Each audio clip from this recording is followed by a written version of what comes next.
Hi, friends. Happy Monday. Good morning. My name is Libby, and welcome to my audio journal, Finding Joy in the Shadows, where I spend time each week talking about the fun curveballs life throws our way and help us look for pockets of joy.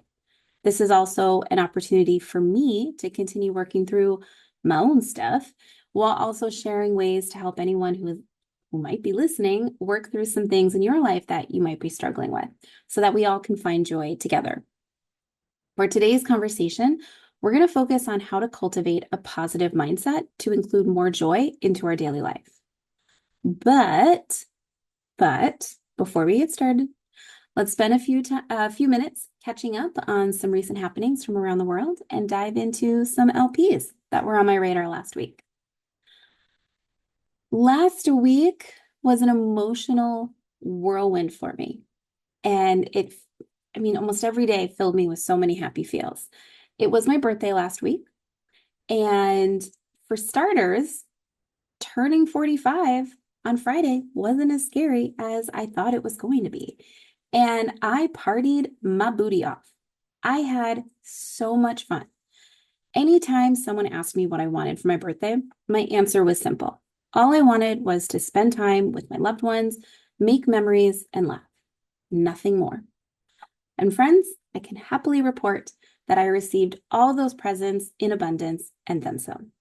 I even received some blessings I didn't even think to wish for. Thank you so much to everyone who celebrated with me on Friday and on Saturday, to my friends and my family who went out of their way to make me feel special with your well wishes and adorable BTS memes. It makes my heart feel that you guys know me so well. I want you to know I truly felt the love that you were sending my way.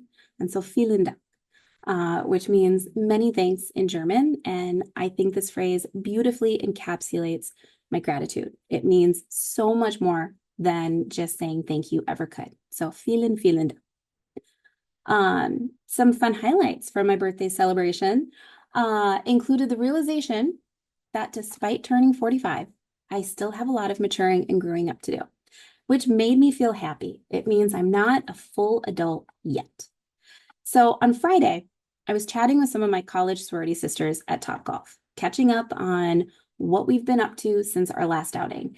And my homegirl, Teresa, one of my bestie of all besties, shared a very sweet story about how proud she was of her youngest son. He had gone out of his way to clean out their garbage can because someone, not naming any names, but someone had left something in there that shouldn't have sat in the heat longer than a minute. And whoever the guilty party was that did this now had left a situation that needed immediate attention. So Teresa was beaming with pride as she described how her son grabbed the soap, filled the can with soapy water, waited about an hour or so, and then proceeded to wash it out. And after she finished her story, some of my friends started to change the topic. And I was like, whoa. Hold up, back it up a minute. What do you mean he washed it out? I genuinely wanted to understand why didn't you just get a new garbage can? Because that was my honest question. Um, I'm being real. And my friends just marveled at me. And I think T even patted me on the top of my head and just enjoyed my ignorance. Apparently, as a lifelong renter, you can't just call up maintenance to get a new garbage can when the other one gets dirty. I will admit, over the years, whenever I've had an issue with my garbage cans at my apartment, I would simply call up Dante and poof, I get a new clean garbage can. I still cannot wrap my head around this. As a homeowner, do you really have to handle this yourself? Clean out all that gross stuff? They don't advertise that in the listings when you see them online. So is this a real thing? Asking for a friend. Okay, so back to my birthday weekend. News flash for y'all. When I say I partied my booty off, I meant it. This homegirl stayed out past midnight on Friday and Saturday night. I know I was whooping it up. For those of you still getting to know me, I'm usually in bed no later than 8 o'clock. And if I'm not already passed out by then, I'm at least in bed, powering down, zoning out on my phone until I fell asleep. So for me to stay out that late and go out 2 nights in a row, it's a BFD, especially in my world. And so after Top Golf on Friday, I snuck away from my friends to have dinner with some family at my sister-in-law's restaurant. For any locals out there, we went to walk in the park. And then afterwards, I went back to my homegirl T's house where she was hosting everyone from earlier for a late night bonfire. And if you know me, you also know I am not a fan of bonfires. I love the smell of them in the moment, but I hate how the smell sticks to you and then you get it all over your pillows. So I usually avoid them because the last thing you want to do after midnight is shower before bed. So it has to be a very special event to not only lure me out past midnight, but then to also sit around a bonfire. And it really was. I will forever treasure this night, the feels, the laughters. Thank you, Thetas. Thank you to all my close, dear, dear friends, to my very dear friend Jessie, my other half, for taking me out for some Korean barbecue on Saturday night. My heart, my belly, my cup, my soul, they're all filled. So thank you. Speaking of feels, this past weekend was also the gymnastics Olympic trials. And as I mentioned last week, Minnesota hosted the men and women's competition. And I was so proud of my city and even prouder of the 2 Minnesotans that were vying for spots on the team. On the women's side, our hometown hero, Miss Suni Lee, she did not disappoint. She was flawless both nights, and I legit shed some tears watching her celebrate making her second Olympic team. Homegirl has worked hard to overcome a serious kidney illness that almost forced her into early retirement from the sport. She is such a great role model for perseverance. I honestly cannot wait to cheer her on in Paris. Simone, of course, looked incredibly poised. She hit all her routines with a veracity, though, that we have not seen from her in a while. And you can tell homegirl is happy, she is healthy, and she is ready to compete. Very excited to see her in Paris. And Jade Carey officially made the team. So I was very excited to cheer her on. I think she's going to be a really strong anchor on all 4 events. And like I said last week, her form has actually improved since Tokyo. And thanks to her time in collegiate gymnastics and it being more showy and performance driven, she's bringing a warmer side to her routines. And she now engages the audience in her routine. So I am so proud that she made the team. And I also thank Jordan Childs and the newcomer Hesley Rivera. They're also going to be super strong, consistent team players on all 4 events, especially on vault, bars, and beams. So very excited. I think on the women's side, we have a well-rounded team, and I am pumped for Paris. So LFG. On the other hand, I'm a little bummed that Minnesota's Shane Wiskus made the team only as an alternate. The men's team this year, they relied solely on statistical data, which was supposed to help make the selection process less subjective. But sadly, it left a lot of people scratching their heads. There's only one veteran on the team returning for this Olympics, Brody Malone, who was phenomenal, especially after coming back from a massive knee injury, really not even that long ago. But everyone else is a newer face to me. Yule Moldauer didn't make the team, and I'm still in shock over this. He's been a leader in gymnastics for several years. And I was also sad that Donnell Wittenberg didn't make the team either. I think his style of gymnastics is so unique. He's such a powerhouse, and he's always trying to push the sport to the next level, and I thought he deserved more. However, I still think the men's team is still very strong, and I'm excited to see Frederick Richard compete me all around. This kid is a bottle of energy, and he is so, so talented. I need to get a little familiar with Asher Hong, Paul Judah, and Steven Nadorsik. I don't know if I'm saying that right. I hope I am, because I don't know them that well. But rest assured, I will be all caught up and ready to cheer them all on in the team events in Paris. So very excited. I am excited for all of our athletes. I don't know if you can pick this up through an audio recording, but I fully support Team USA. If you couldn't tell by now, I'm a huge fan of the Olympic Games, summer and winter. I have been since I was a little girl. I legit live and breathe them. I love the fanfare, the pageantry, learning all about the athletes' personal stories. Yes, they're emotional. They always make me cry. But watching someone persevere through so many uphill battles truly inspires me. Gymnastics is my absolute favorite sport. It's my first true love. Ask me anything about it, and I most likely will know the answer. I can name nearly everyone that has made the women's team dating back to the 92 Barcelona games. I know everyone's floor music, their routines. Like I said, kind of a super fan. On a personal note, I did have the drive and some gymnastics talent back when I was younger. But as you probably know, it's a very expensive sport. And so my dreams never came to fruition.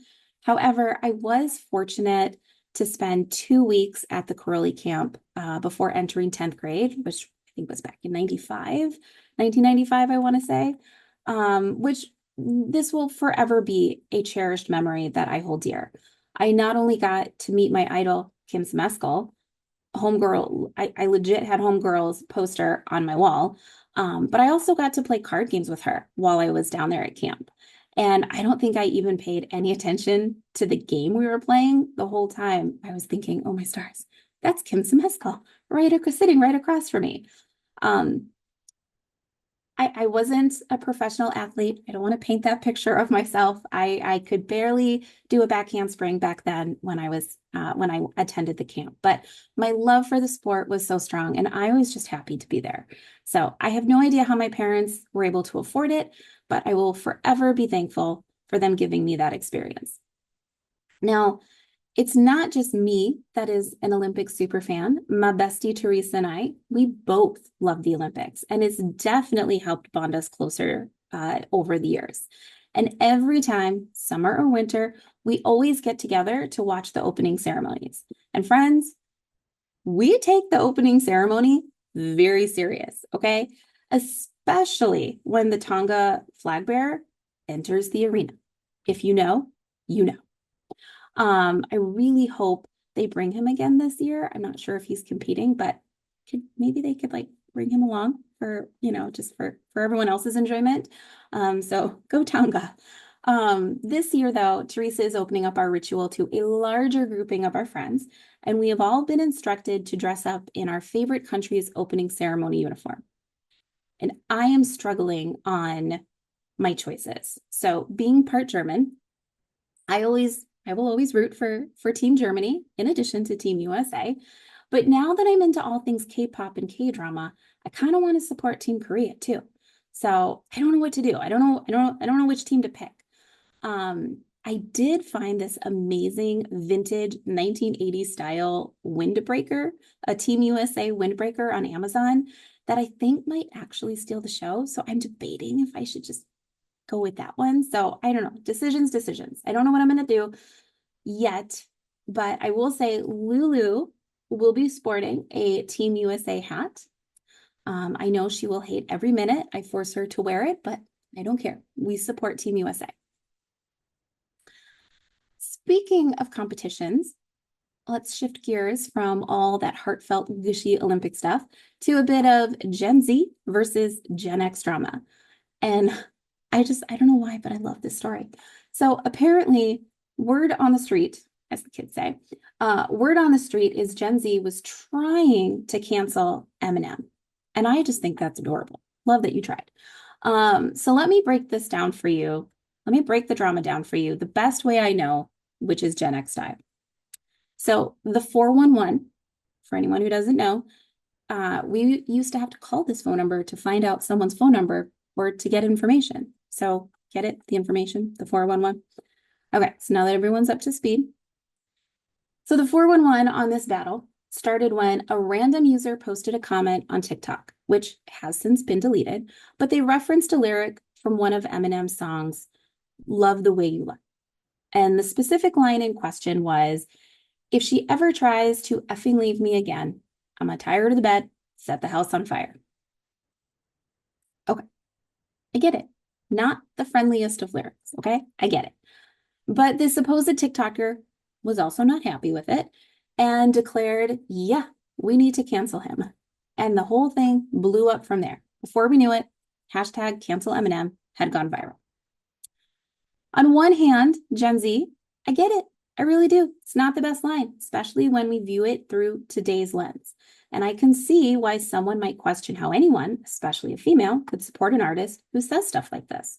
But here's the thing. It is tough to judge history by today's standards. What was acceptable even 10, 15 years ago, it wouldn't fly today. But if we wave this magic cancel wand over everything inappropriate from our past, I don't even think those guys from the Wiggles would survive. Anyone remember them? Little fruit salad song? It's now dancing around in my head. I'll say the highlight of this drama, though, was when Gen X stormed in, like the Beastie Boys did in the Sabotage music video. Not even joking. They hijacked the cancel hashtag from Gen Z and sent it into early retirement. The flood of online videos I've seen with people adding their own rap rebuttals back to Gen Z was straight up classic Gen X. It legit struck a chord with me, and it made me nostalgic for the way we used to battle one another. To my fellow Gen Xers, for those of you that might be listening, I think you will agree, we didn't pull our punches back then, and we are still as blunt with our words and actions today, right? We grew up roasting one another with "you're so dumb" jokes. Anyone else remember hearing "you're so dumb you could get run over by a parked car"? I heard that was directed at me several times. So yeah, I remember. We took the hits, some even aimed at our moms. Nothing was off limits back in our day. And I think nothing captures 90s blunt culture better than the movie Can't Hardly Wait. Anyone else remember that movie? The whole movie takes place at a party right after graduation, circa 1998, which also happens to be the year I graduated high school.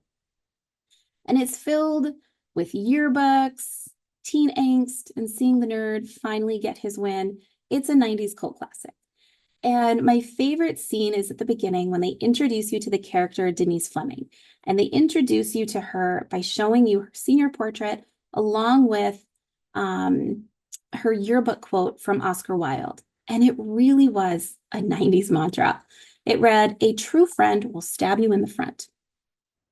I think our blunt honesty is what defines our generation. I mean, we were the latchkey kids, self-reliant after school. Parents weren't home to feed and entertain us. No one chauffeured us around to play dates or planned outings for us.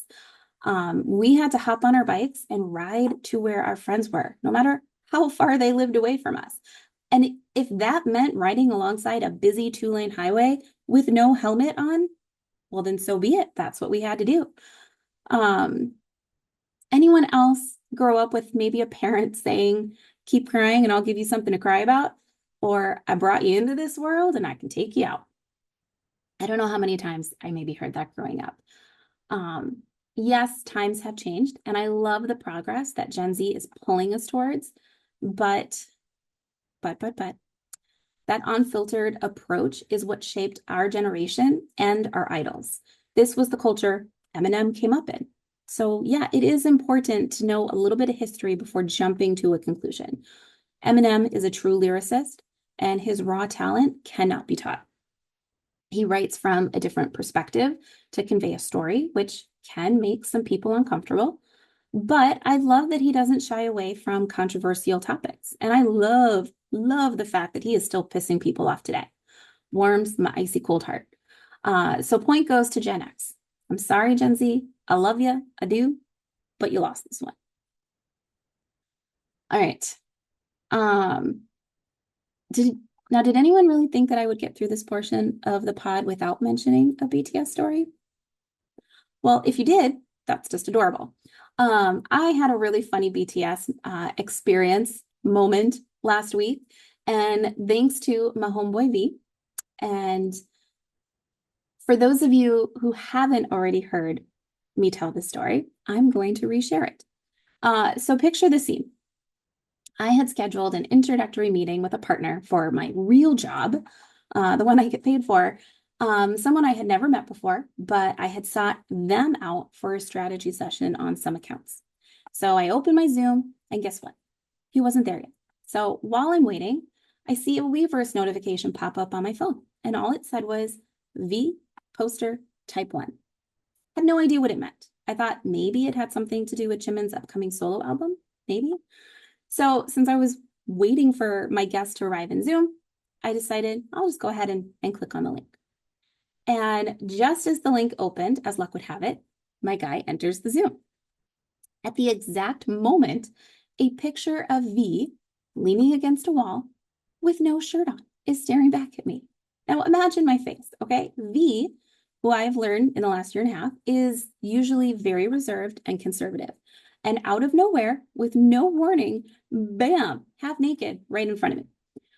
Friends, you have no idea how hard I was trying to stay professional, but all I could think about was getting through this meeting just so I could check out this photo more and find out what the surprise project was that he was working on. This poor guy on my call, I'm sure I looked like I wasn't prepared for our meeting and came across a little frazzled in the beginning, but I will say I pulled myself together, ever the professional, and I got through my meeting. Turns out V will be releasing a coffee table book filled with a lot more pictures of him without his shirt on. So since it was my birthday last week, I went ahead and bought myself the book, and it's arriving in about a month. My friend Drew was very sweet and a little aghast when I told him the story, and he said, "Well, you can't actually put that book out on your coffee table then, can you?" And I was like, "Oh, I absolutely can. That book wasn't cheap. It's coming all the way from Korea. And you best believe anyone who walks into my apartment, I am going to be introducing you to my V book as well." I will say the best part of this story is that really none of my friends really understood the significance of V showing some skin until my birthday dinner Saturday night.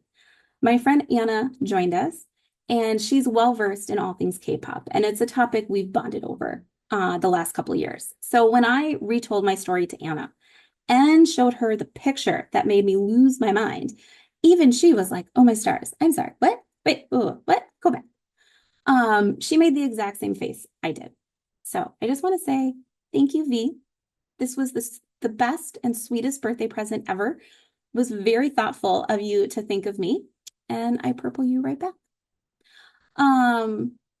I know everyone is still buzzing about the debate last week, but I am going to table that topic to next week. So we're going to handle that drama next week. So I can't think of any other hot topics or LPs. So we're going to go ahead and dive in. Per our usual, I have my iced coffee ready to go. Lulu is happily at doggy daycare today, so there should be no background opinions from the peanut gallery. And we are going to spend the rest of our time together discussing ways we can cultivate a positive mindset. According to Google, cultivating a positive mindset can help boost our mood as well as our overall well-being. When I started embracing these life hacks that Amy was teaching me back in 2015, I spent a lot of time inside my own brain, which can be a little intimidating and kind of scary at times. Amy was asking me to ask myself all kinds of questions: what I thought my purpose was, what I wanted in this life. And I found myself thinking things like, well, if all I have control over is me, right? I can only control myself and my path. Well, then what do I want my life? What do I want in my life? What do I want my life to mean? How do I navigate my path? And how do I want to be viewed by my family and friends? In the professional world, we call this owning your brand. Everyone has one. If you are listening to my little podcast, then you have one too. The moment we hear someone's name, an image automatically pops into our head. And that, unfortunately, is our brand. It's not how we think we are perceived. It's how others perceive us that make up our brand. Stinks, right? But we have control over how we are perceived through our attitude, our efforts, our actions, and our ethics, right? So it got me thinking, what was my brand? How am I perceived in this world when someone thinks of me or hears my name? And I decided that I wanted my brand to be positive, honest, a good friend, a trusted source, and someone that could be relied upon no matter what was going on. I wanted to live a positive lifestyle. Now, I knew that was what I wanted, but again, like all my stories here, at that time, I had no idea how to actually go about doing that. For anyone that knows the real me behind the scenes, when new people get to know me, they're always a little surprised to hear me say this, but I describe myself as one of the most positive pessimists you will ever meet. Just like when Ron read Harry's tea leaves in Harry Potter and the Prisoner of Azkaban movie. Ron tells Harry, "You're going to suffer, but you're going to be happy about it." Yep, that's me to a T. Not sure how many others like me are out there in this world, but I will admit we are a fascinating breed. So, per usual, once I made this decision of what I wanted to do, I struggled with where to actually begin. How was I going to take all my pessimism, crank it down, and turn up my positivity and hopeful side? Here are the steps that I took that led me on the path to cultivating a positive mindset. I started small. No joke, my first step on the path towards cultivating a positive mindset was hanging out on Pinterest. I know, it seems silly, but keep following along. I promise I am leading us somewhere with this. For anyone that follows my personal Instagram account, around 2017-ish, I started posting daily positive affirmations and cute sayings like "slay girl" and "yay, it's Friday" instead of Friday. Get it? I know it was silly, but it made my heart happy posting all these positive messages, and that's all that mattered. I created a board on Pinterest dedicated to these little sayings, and I saved hundreds of them there. And I would spend time at night reading through, sifting through each one of them, picking out which one to post the next morning. And this little downtime I spent with myself before bed legit made my heart and my brain really happy. So this went on for quite a few years. And then in the lead up to the 2020 election, that is when I realized I needed to take control over my outside influences in my world, which meant social media. The apps I used to enjoy for zoning out during my free time were no longer serving me or positively impacting my life. Gone were the days of scrolling through Facebook and thinking, "Oh, look, so and so posted a cute vacation photo." Instead, Facebook had become a platform where every opinion seemed to spark a debate. And thanks to the new algorithm they were using, made it so that whatever my friends or my family were liking during their scroll time was now flooding my own feed, whether I asked for it or not. Often it was content I disagreed with. Plus, it didn't help matters when it became crystal clear that our personal data had in fact been stolen, seemingly through innocent surveys, like the ones we used to take to figure out who our Disney princess was. Remember those? I had taken a few of those. When I learned our personal information was now being used to exploit and manipulate us, to drive a wedge between us, it didn't sit well with me when I put all of this together. And I was feeling very overwhelmed. And as I focused on how social media was affecting my emotions, I realized that the more time I spent on some of these platforms, the more angry and frustrated I became. So I decided to reclaim my power. I made the decision to remove the Facebook and Twitter apps off of my phone. I still held onto my accounts, but the easy access to everyone's opinions and the constant barrage of negativity that comes with all those opinions and ads and quizzes and suggestions from other people's lives no longer had quick access to my brain by way of an app on my phone. If I wanted to know what was going on, what peeps were saying on the interwebs, then I would have to do it old school style, pre-smartphone, and physically go to my desktop and log into either site. As I'm sure many can relate, when you try to remove something you are addicted to, the process of detox is hard. And this was not an easy process for me. I went through a withdrawal period, not full on shaking, but it was really hard to cut these platforms out of my life. That's how addicted I was to them. But I noticed about a month or two after deleting them from my phone, which also meant I wasn't on them as often as I used to be, my life, my inner dialogue, my overall brain was so much happier. Now, I will admit, after the 2020 election, Twitter did find its way back onto my phone. But I can report, as of March 2024, I officially removed it once again, and it's been off my phone ever since, and it will never come back. Why did I bring it back only to remove it again? Well, I did enjoy the political updates, weather updates, and then it turned into a place I'd go for BTS updates. However, the bots that were spewing hate-filled messages, the hashtags that were always trending were some of the most absolute horrific hashtags I've ever seen. The things people were putting in their posts with zero disregard to humanity or how a person would feel reading their words just made me absolutely sick to my stomach. I want to keep my pod clean. So I am not going to repeat what I saw that led me to leave Twitter once and for all, but trust me, friends, I am sure you can use your imagination.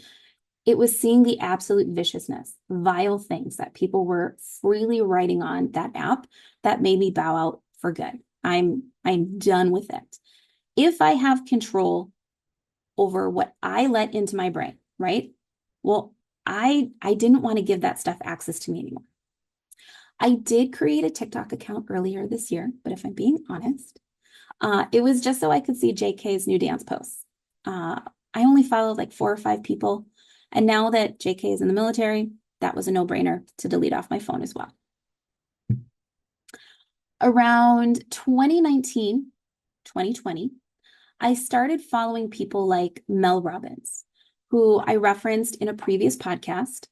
I had already been following The Rock for years because I think he's very handsome. But I started listening to his messages now instead of just drooling over his workout pictures. I also added Sylvester Stallone's voice to my world, which led me to the Ben Lionel Scott page on YouTube.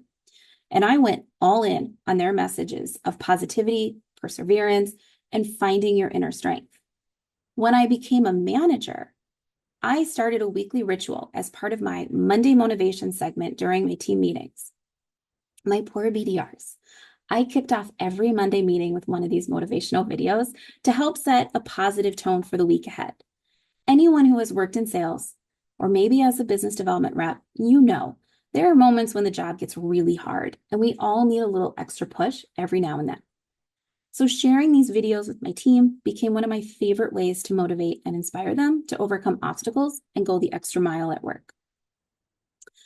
Now, Mel Robbins was definitely one of the strongest voices that cut through to me. Her messages always made me stop and think. Like I said, I mentioned her in episode 3, where I introduced you to her let them approach. But I was really initially introduced to her by way of a 30-second clip on YouTube that was part of a much larger talk titled, "No One is Coming to Change Your Life." And her message, like I said, stopped me in my tracks and gave me goosebumps. It's a simple message, and yet if you are able to let her words seep into your brain, you can't help but feel moved and want to strive for better. Her infamous line, her quote that really helped her go viral was this. She said, "The bottom line is no one's coming. No one. No one's coming to push you. No one's coming to tell you to turn the TV off. No one's coming to tell you to get out the door and exercise. Nobody's coming to tell you to apply for the job that you've always dreamt about. Nobody's coming to write the business plan for you. It's up to you." Right? Goosebumps every time. Then there is my homeboy, Dwayne "The Rock" Johnson, and he just oozes motivation and handsomeness. If, again, I'm allowed to say. He is such a good source for positivity. I mean, if watching one of his workout videos doesn't motivate you to want to get in better shape, then I don't know what's going to reach you. The man is one massive muscle. But really, it's his personal story and how he became the Rock that is so motivating in and of itself. He has some signature quotes out there, and I honestly can't decide which one is my favorite. Here's a sampling of a few. He's quoted saying, "In 1995, I had $7 in my pocket, and I knew two things. I'm broke as hell, and one day I won't be." He's also quoted saying, "Be humble, be hungry, and always be the hardest worker in the room." And this one really hit me. And I use this quote as a barometer in my life to this day. I always ask myself often, am I working as hard as I could be? Am I really giving it my all? If my answer is truly yes, then I try really hard to train my brain to find satisfaction and joy in whatever the results I'm in or I'm receiving. If my answer is no, and I'm being honest that my answer is no, then I admit I have more work to do, and I create a plan of attack to get better, to be better. If I had to pick a favorite quote from my homeboy, The Rock, it would probably be this one. He says, "Blood, sweat, and respect. The first two you give, the last one you earn." Right? So good. If we aren't putting in blood and sweat, how dare we assume or expect someone's respect in return? We have to put in the work, the hard work that not many people are willing to do in order to earn that seat at the table. Sure, some of us might know someone who can help us open doors or help us get a seat at the table. There's no shame in leveraging your connections, and I respect anyone who uses their resources and isn't afraid to ask for help. However, if we don't back up those opportunities with hard work and hustle, we won't be able to maintain our seat at the table, and we risk losing that special chance we're given. We must be willing to put in the effort to earn and keep the respect we seek. All right, so that was Mel and that was Rock. Two people truly inspired. However, there's a few more, and I wanna share some of their examples. So I mentioned Sylvester Stallone, my childhood idol, and I don't think I will ever quit this man. First off, I have to state for the record to my friend Chris, you are very wrong. I am sorry. This man is still so handsome. If you're not watching his reality show, you are missing out on the silver fox he has become. Homeboy still looks great. And I know this quote I'm about to read off is from his Rocky Balboa movie, but since he wrote, directed, and starred in the movie, I think I can still attribute the quote to him. And this message hits me at my core every time I listen to it. It's part of a scene where his son is blaming him for overshadowing his path. And he blames Rocky for why he isn't successful in life. So Rocky says to him, "The world isn't all sunshine and rainbows. It's a very mean and nasty place, and I don't care how tough you are. It will beat you to your knees and keep you there permanently if you let it. You, me, nobody is going to hit as hard as life. But it isn't about how hard you hit. It's about how hard you can get hit and keep moving forward. How much you can take and keep moving forward, because that's how winning is done. Now, if you know what you're worth, then go out and get what you're worth. But you have to be willing to take the hits and not pointing fingers saying you aren't where you want to be because of him or her or anybody. Cowards do that. And that isn't you. You're better than that." So good. It gets me every time. I don't know how many times I've watched that clip with that quote in there. If you find yourself listening to someone that is always blaming someone else for their problems, or someone is telling you, well, you're not successful because of these people over here, please stop listening to them. Focus on your story, your journey. Through my love of this quote from my homeboy Sly, I found the Ben Lionel Scott page on YouTube, and the "You Will Not Outwork Me" video legit changed my life. No joke. I I know what some of you might be thinking if you're already aware of this site. Yes, it's just a compilation of coaches giving motivating speeches to their athletes. Yeah, I know. But the You Will Not Outwork Me video is probably one of my favorites from the Ben Lionel Scott page on YouTube. It's only 3 minutes long and it gets me in the feels each and every time. Some key sections say this: you might be smarter. Your family might come from privilege. Your dad might own a company, but you will not outwork me. You may have been born with more genetic prowess than I have, but you cannot out-determine me. You can't outwill me. You can't outwant me. You can't outwork me. You can't out-desire me. The bigger the dream is, the harder the grind. Some of us might have small beginnings. We might not have a lot of money. We might not have a lot of resources, but there's no excuse. The bigger your dream is, the earlier you're gonna have to get up, the longer you're gonna have to stay up, and the more effort you are going to have to put in. You will not outwork me. I cannot tell you how many times I've played this video, and every time, it gives me the feels and pushes me out the door, pushes me forward to work harder, stronger, and be better. Now, in January 2024, when I was going through my time of trial, I was in a dark place and I couldn't tell you which way was up or how to get out of it. During this time, I came across some new names, helpful life coaches, some from Instagram, some through Google searches, and they helped me understand what I had been doing these last few years. I wasn't simply reading motivating, happy memes and sharing them with my friends and family through social media just for fun. I wasn't simply sharing positive, motivating messages with my BDRs to simply give them a pep in their step to cold call 150 people that week. All this time, I was manifesting. I was calling out strength, determination, and positivity out into the universe, and in a way, was asking to receive all that positivity and strength back to me in return. Unbeknownst to me, I was following the law of attraction.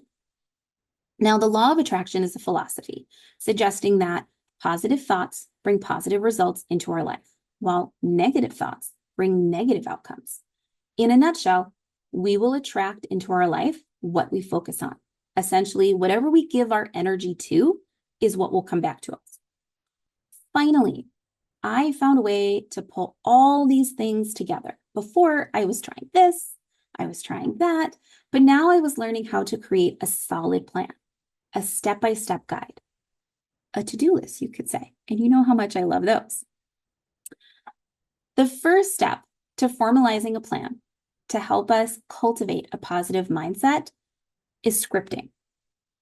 I read online suggesting the fastest way to start manifesting or praying is to journal, to write down specifically what you want from God or the universe. This concept wasn't new to me. I journaled sporadically over the years, where I wrote down my feelings, my thoughts, my desires, which eventually turned into my to-do lists.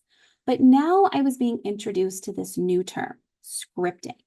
And according to Google, traditionally, writing in a journal involves recording things that have happened to us or things that we are thinking about. But script journaling or scripting is journaling with a present and future state focus. What this means is scripting is using the written word to describe where we want our life to be at a certain time in the near future.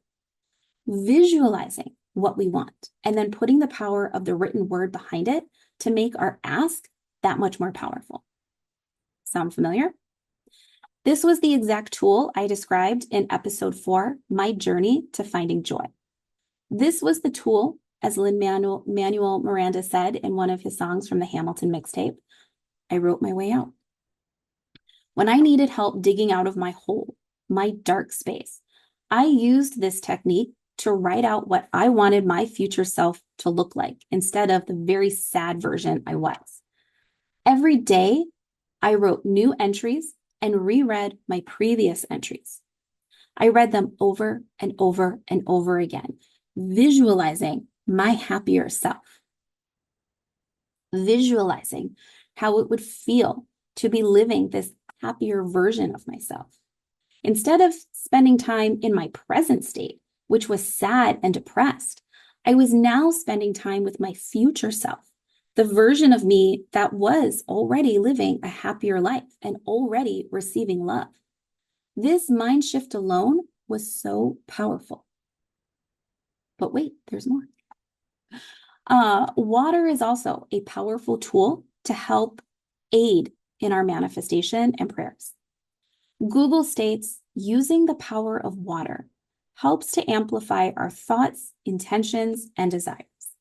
So thanks to Limitless Living on Instagram for providing me with a simple prayer I use most days when I'm in the shower. I repeat this prayer out loud continuously. Wow, something truly amazing happens to me today. Wow, something truly amazing happens to me today. I think this and I say this out loud while I'm in the shower. The next step in the process is to start saying our manifestation prayers out loud. Now, friends, please use whichever term you feel most comfortable with, whether it's a manifestation, simply a prayer, or combine them together for a manifestation prayer. Remember, to me, they're all the same thing. In my journal, where I started scripting, I also began writing down and cataloging my favorite manifestation prayers. And every morning, after I got my coffee, but before I started my workday, I would go through and read one by one out loud. At lunchtime, as part of my time away from work, to make sure I didn't also eat at my desk, I would recite my manifest prayers again. And I would do this once more right before bed.